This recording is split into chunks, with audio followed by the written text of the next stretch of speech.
Most children get to be children. They make messes, forget responsibilities, and let adults carry the weight of the world. But you didn't get that.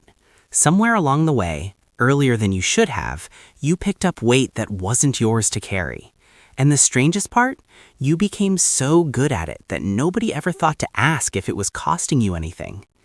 You weren't always like this. There was a version of you, younger, softer, who just wanted to play, who wanted to be silly and irresponsible and loud, who wanted someone else to handle dinner or the argument in the next room, or why mom looked so tired again.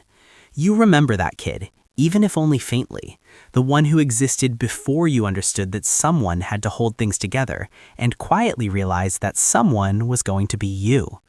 That's where this story really begins. Because nobody sat you down and gave you the role. It wasn't announced, it just accumulated. A crisis here, a parent stretched too thin there, a sibling who needed protecting, a home where emotional stability felt like a luxury nobody could afford. And you adapted. You became the one who remembered, the one who stayed calm, the one who checked in, smoothed over, showed up. You didn't choose the responsible one identity, you grew into it the way a tree grows around a fence, shaped by pressure you never asked for. Here's what the science actually says about that. Psychologist Murray Bowen, one of the founders of family systems theory, described something called overfunctioning, a pattern where one family member unconsciously steps into an emotional regulation role that the system as a whole has failed to provide. Bowen found that this role almost always falls to the most emotionally sensitive child in the family, not the strongest, the most attuned. You didn't become responsible because you were the most capable. You became responsible because you were the most perceptive. You felt the instability before anyone named it, and your nervous system learned to respond before the alarm even sounded. And that response became your blueprint. Dr. Nadine Burke Harris, former Surgeon General of California and leading researcher on childhood adversity, found that children who grow up in unpredictable or emotionally inconsistent environments develop what she calls a biological adaptation.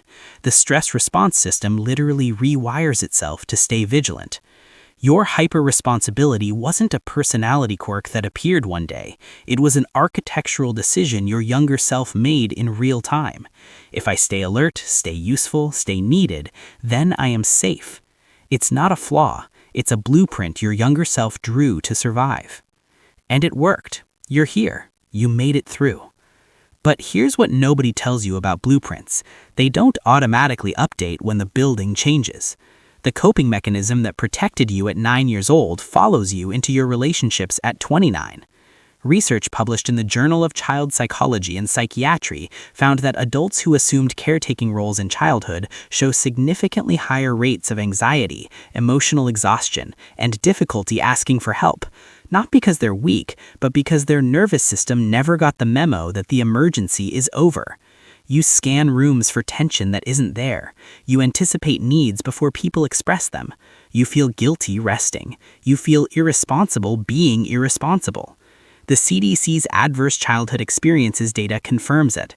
Children who took on adult emotional roles are at notably higher risk for burnout and relational resentment in adulthood. The cost of carrying everyone else's weight doesn't show up in childhood. It shows up later, quietly, in the form of exhaustion you can't quite explain. But here's the reframe nobody handed you, and you've earned the right to hear it. Stanford psychologist Carol Dweck's research on resilience found that children who navigated high-responsibility environments developed something most people never build, what she called metacognitive flexibility, the ability to read complex situations, regulate emotion under pressure, and make decisions when everything is uncertain. You didn't just survive a difficult role, you built a cognitive skill set that most adults are actively trying to learn in therapy and leadership training. The research on parentified children who receive even minimal external support shows they consistently outperform peers in empathy, crisis management, and long-term relational depth. Your early weight produced your greatest capacity. The same wiring that exhausted you also made you extraordinary at holding space for others, at seeing what's unspoken, at knowing instinctively what a room needs. Society has a word for you. It calls you controlling. It says you need to let go. But those words were written by people who never had to hold anything together at an age when they should have been held themselves.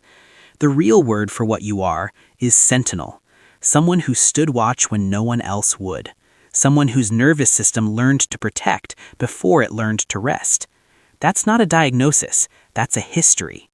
So if you've spent years wondering why you can't just relax the way other people seem to, why you feel faintly guilty when things are going well, why you default to function when you're actually craving connection, you're not reacting to now, you're reacting to then. And the most important thing you can do with that knowledge isn't to dismantle who you are, it's to start making the distinction. Is this mine to carry, or am I just so practiced at carrying that I picked it up without thinking? You were never broken. You were busy surviving.